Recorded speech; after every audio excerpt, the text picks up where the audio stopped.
Jimmy Carter sat down with Ronan Farrow, and he gave us a great moment where he sons John McCain.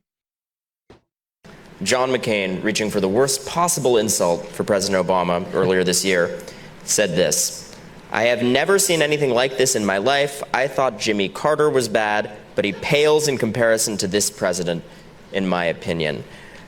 The serious question out of that is, what does it feel like, and what is your response to these moments of being used as an insult, your legacy being used as an insult? That's a compliment to me coming from a warmonger.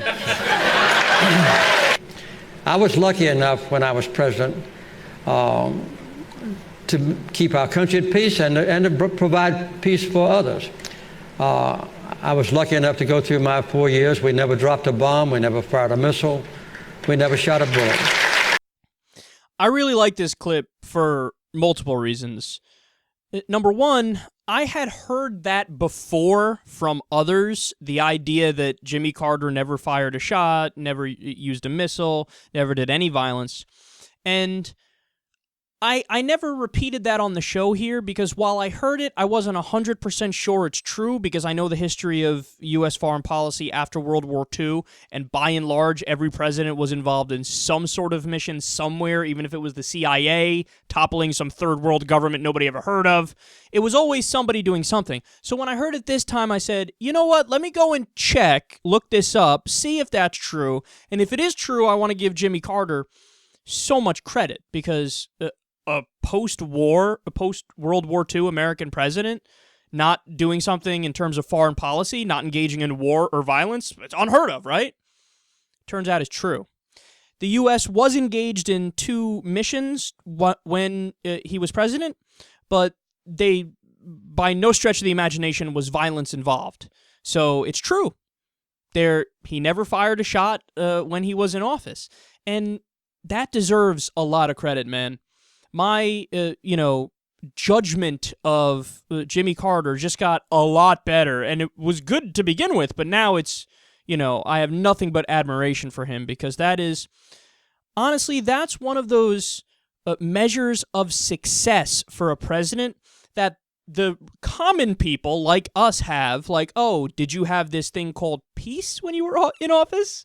But for whatever reason, the establishment class, most Republicans and Democrats, they don't look at it like that. They don't view that as a success.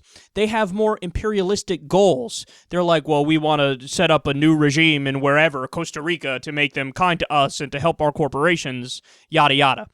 So I give him so much credit after learning that, and I'm going to talk about this all the time now, because that really is morally superior in terms of your foreign policy, non-interventionism. And also, he got some peace in the Middle East. That's impressive. Of course, when he left, things happened afterwards and it all went to shit. But when he was there, it was a fairly solid amount of peace. So, again, credit to Jimmy Carter. Now, remember, Jimmy Carter, in terms of what's going to be written in the history books when he's dead and long gone, how are we going to view him? I think that the conservatives are a little silly with their poo-pooing of him and acting like, oh, terrible president, because that's not true for, number one, for the reason I just stated, okay, but also because when he got out of office, he's one of the greatest humanitarians the world knows today. And that's not an exaggeration. We just talked about this earlier, how I think it's called guinea worm. It's this parasite that affects all these third world countries and affects Africa and its people who don't have access to clean water, so they drink whatever water's there, and they all get sick and die from this parasitic thing that lives in water. And all he did was go around and give a shit about people. And all it took was a filter. That's it. All it takes is a filter, and that problem's gone. Don't worry about it. It's gone.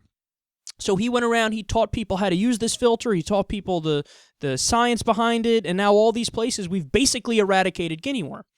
So this is a really, really good man that we're dealing with here. He's a humanitarian, he actually cares about people. I may not agree with him on everything, and he may have had a not-so-good economic record when he was in office, but there are so many good aspects to him, and it's clear he's just a good man.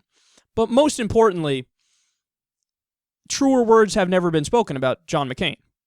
it's a well-known fact. Like, I love that John McCain is slamming somebody else's legacy. Meanwhile, he is totally clueless. He has no idea that when he passes away, the only thing he's going to be known for is being an insane warmonger. Now, don't get me wrong, in many respects, he is a hero because he was tortured in Vietnam and he has an incredible personal story in many respects. But one of the biggest things he's going to be remembered for when he passes away is that he lost it later on in his life when he wanted to invade every country. I mean, who put together a list? I think it was Mother Jones. They put together a list of all the different countries that McCain wants to invade. And it's like a dozen.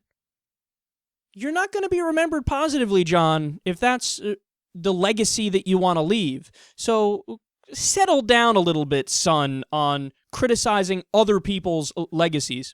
How many diseases have you cured?